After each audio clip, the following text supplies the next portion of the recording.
მოგესალმებით, ჩემი შეკითხვა ეხება ნატოს ვარშავის სამიტს და ბატონ სახელმწიფო მდივანო ეს კითხვა მექნება სწორედ თქვენთან.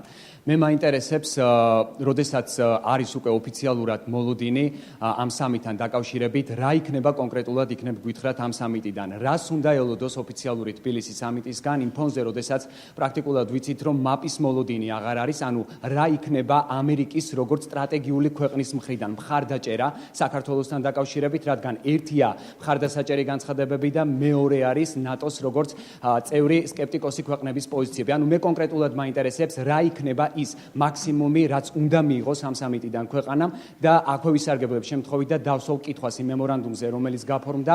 ამ მემორანდუმის შემდეგ რა ეტაპზე შეიძლება გადავიდეს ქართულ-ამერიკული ურთიერთობები, გულისხმობ თავდაცვის უნარიანობას. რა არის კონკრეტულად იქნებ გაგვიჟღეროთ ამ შეხვედრაზე.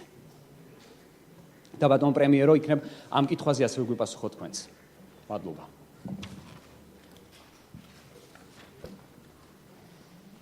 Well,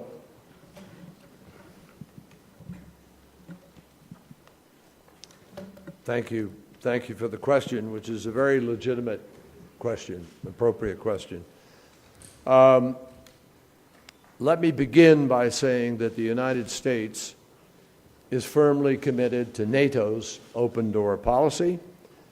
And as the allies stated in 2008 in the Bucharest Summit Declaration, Georgia will become a member of NATO.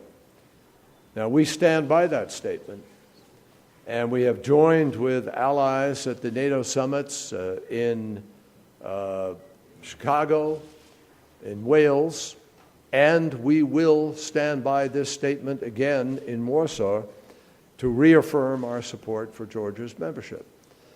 Now, yes, there have been reasons for a slowdown in the process. I think everybody can understand there's an awful lot happening right now between Ukraine, Syria, the region. There are a lot of challenges, and so some countries have wanted to try to measure the progress with respect to those, as they think about assuming greater responsibility. But Georgia is already an important NATO partner. And the people of Georgia should really look very positively on what Georgia has accomplished and on what Georgia is doing. Georgia is a valuable contributor to NATO operations today. Georgia will be at the summit. Georgia is already the largest non-NATO contributor to the troops for the Resolute Support operations in Afghanistan, and we honor the extraordinary sacrifices of the people of Georgia, and they are recognized by every member state of NATO.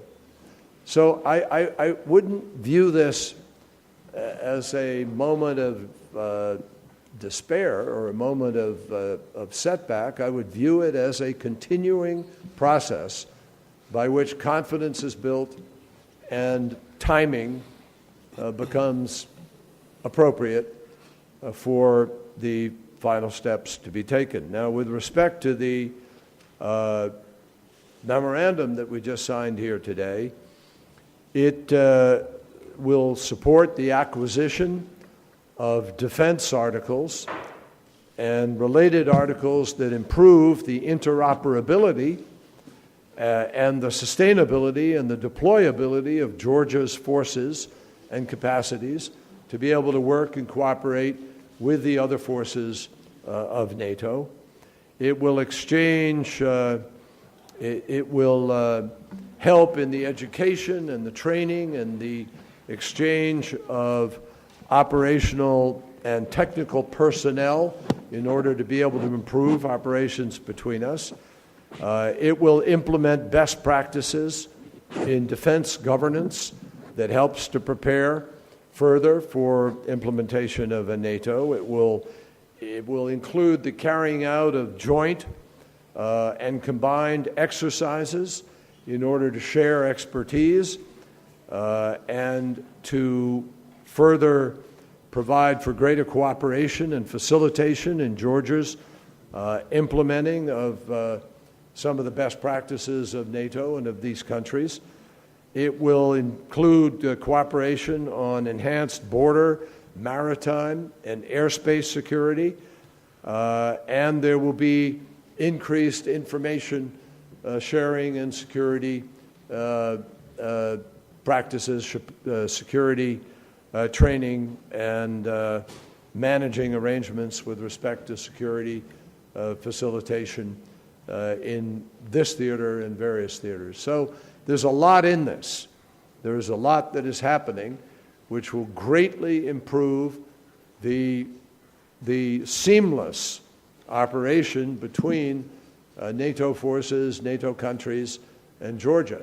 And that is all to the better with respect to the process of full membership and full participation.